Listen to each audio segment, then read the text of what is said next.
Morning everyone, kakagising ko lang at ayan 7 o'clock in the morning. Ganyang kaliwanag dito ang alas 7 guys. Pilipinas at Singapore ay parehas lang ng time. So ayun nga, good morning sa inyong lahat at tayo ay magbe-breakfast na muna at mag-umpisa na naman tayo ng trabaho natin. So ayun guys, nag-init na nga ako ng tubig dyan, ayan. Tapos ang aking breakfast ay ayan binigay. Matagal na yan sa rep, hindi namin ginagalaw. Kasi pag hindi naman nila sinasabing kainin nyo yan, kahit na mapanis o masira yan dyan, hindi namin yan gagalawin. So kagabi, sabi, breakfast na daw namin yan. Saya, ang cute guys, oh. Buns lang siya na walang laman. Pero ang korte niya ay pig. Diba? Ang cute. So, nag-init na rin ako ng tubig.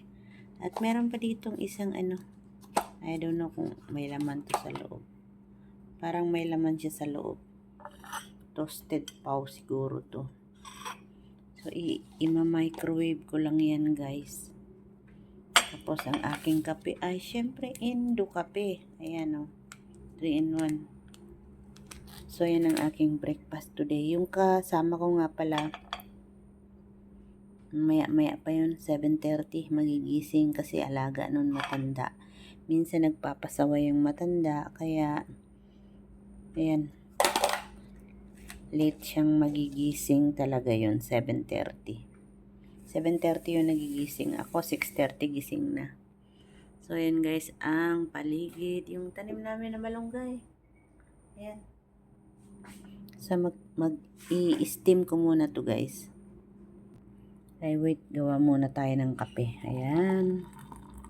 Para meron tayong may upload. Gawa tayo ng kape. At ito yung aming fruits. Yan guys, yung aming fruits. Baka pag nakabili ako ng yung pastry, gagawa ako ng apple pie. Pero pag hindi, baka fruit salad na lang. Yan. So, steam ko na ito guys. Wait lang.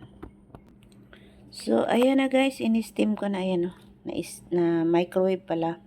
Tapos kumuha ako doon ng isang saging. Sa kanila to kumuha ako ng isa. Sa alaga ako bumili siya kahapon ng marami. Kasi 50% off. Yung $2 something maging $1 na lang. Kaya bumili siya. So, breakfast muna ako guys. Bye muna. And thank you sa panonood. Merry Christmas nga pala sa inyong lahat. Bye guys.